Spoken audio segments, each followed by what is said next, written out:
This is 7 National News, and in our top story, Supreme Council member and ruler of Ajman, His Highness Sheikh Hamad bin Rashid Al Naimi, has received Mr. Jum'a Abdullah Al Abadi, the ambassador of the Kingdom of Jordan.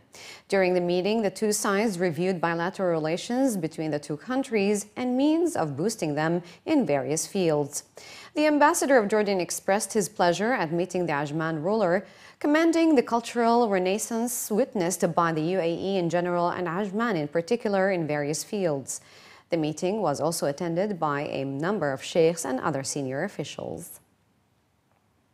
A first-of-its-kind cybersecurity center has been launched in the UAE with the aim of developing local talent and providing cybersecurity services to government and private organizations, while also offering round-the-clock monitoring of cybersecurity threats.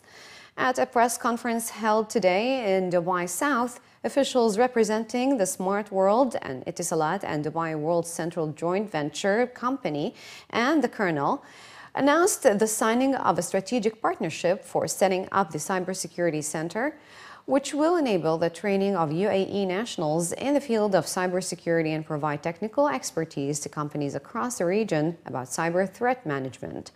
While stating that the UAE is the 8th most targeted country globally with cyber attacks, officials highlighted the companies in the government and private sector, including banks and airports, can take advantage of the facilities offered at the center to ensure safety from external threats. As nearly 5% of cybersecurity attacks globally are targeted in the UAE, officials stressed the need for a local platform which can build on the existing security infrastructure. Why did you think the UAE? So we are very happy to announce the establishment of a first of its kind cybersecurity center in the region, in the UAE and in the Middle East. And our focus is to provide comprehensive cybersecurity services. We focus on also qualifying and building UAE capabilities through educating and training UAE nationals. And that's why we here today, our CEO of Smart World has announced that in December 2012, we will be training 100 UAE nationals for 2 days in cybersecurity to provide basic training. And of course, we will provide our services to the private sector as well as to the government when it comes to cybersecurity in terms of monitoring network infrastructure, in terms of risk assessment, and bringing cybersecurity solutions to protect enterprises and government alike. Security is a very large field to cover, so it's divided into specialties. We will cover just some of them for beginning, and we will try to enlarge as much as possible. But we will start with forensic. Forensic, I mean everything related to computer, everything related to mobiles, or SD card, memories, etc. So forensic in general. The other field is cyber security, security assessment, ethical hacking, penetration testing, etc. And the most important thing is how to protect ourselves. During a signing-in ceremony to launch the Cybersecurity Center, it was observed that most organizations pay greater attention to developing and implementing mega projects while focusing less on security. And according to security experts, companies should instead include cybersecurity right at the beginning stage of the project to overcome potential risks. We do the education in two levels. One is a cultural level. The second one is the technical level. Companies, when they go and spend, let's say if they've got $100 to trying to spend, what they spend is 80 of that 100 has been spent on the systems and spending on the firewalls, expecting to protect. And I agree with that. But then sometimes we ignore, not because on purpose, but because it just happens. We don't spend enough on the people themselves, educating the people, because the people are the weakest link. So we need to educate them, train them, make them aware about the role of the information. So we need to try to classify the data information. UAE road safety experts have called for more police patrols on the roads, particularly on the motorways, to help reduce the number of crashes. Experts who are quoted in local reports as saying that every effort must be made to remove the bad drivers to make the roads safer for the remaining drivers who obey the rules and have the physical and mental abilities to safely operate a vehicle. It was added that distracted driving, speeding, sudden lane changes, tailgating, and not wearing seat belts are behaviors that require concerted efforts to change. As per recent statistics, road deaths in Dubai rose 45% to 112 in the first 6 months of this year from 77 for the same period last year. In Abu Dhabi, 77 people died in 489 accidents in the first 3 months of this year, up from 54 deaths in 477 accidents in the same period last year. Commenting on the issue, the CEO of Emirates Driving Institute in Dubai stated that despite the high number of radars, there is little or no police intervention at all. While stating that the police enforcement can potentially improve driving, the spokesperson further stated motorists in the region have a more pushy style of driving. It was added that more visible enforcement and sustained road safety awareness campaigns can help curb fatal crashes. And minor traffic accidents can soon be reported at 3 petrol stations in Dubai. That's according to officials at Al Rashdiya police station. Commenting on the report, police officials were quoted in a newspaper saying that soon about 15 Enoch employees will be trained to report minor traffic accidents on the Dubai Police smartphone app, enabling people to go to the petrol stations instead of the police stations to avoid queues.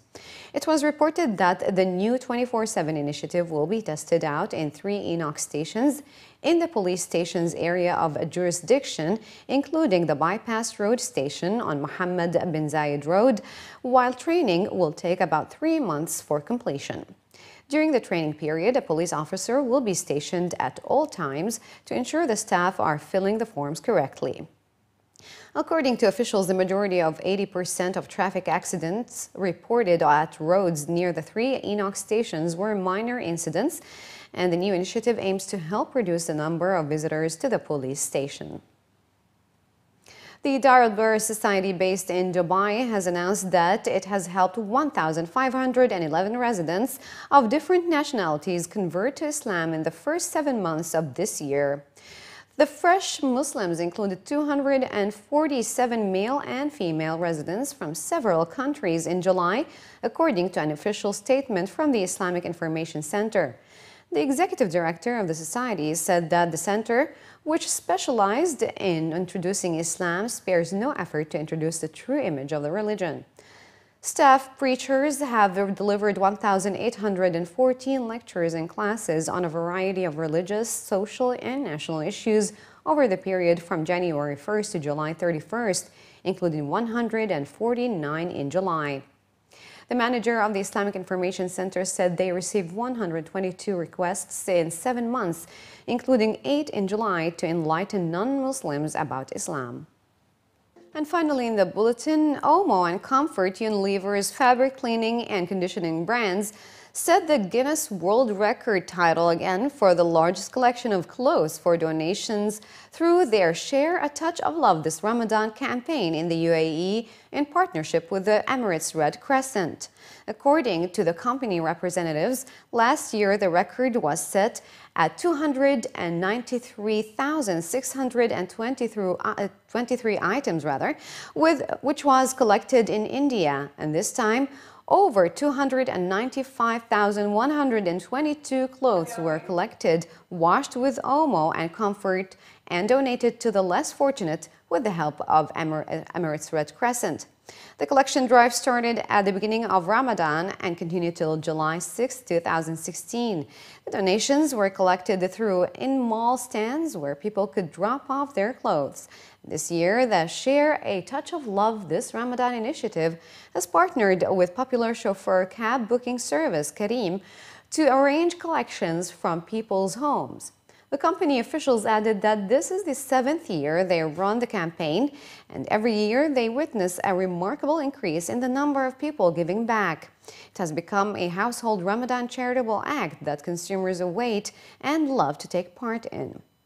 They also said that the donations will help several people in need, support donations that require more attention, and focus on reaching as many people as possible. Today is a celebration of the fact that people in Dubai and people in other Emirates altogether helped 295,122 less fortunate people. Omo and Comfort together are encouraging kids, moms, families to actually give more. There's a lot of inequality in this world.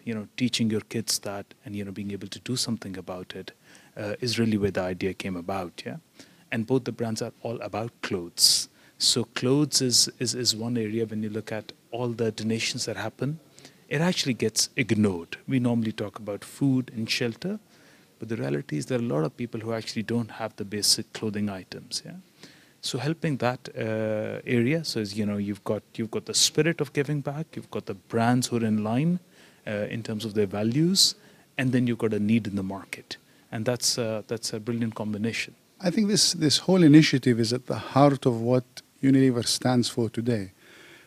Within Unilever, we want to make sure that all of our brands have some sort of social contribution or social mission to give back to the societies.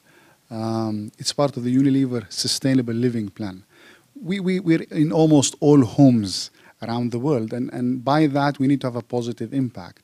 So for a brand like Omo or Comfort, which is in fabric cleaning and fabric conditioning, the idea came that how could we contribute? And within the month of Ramadan, which is the right time of the year where people are more receptive to give, the idea was to invite people to donate their clothes.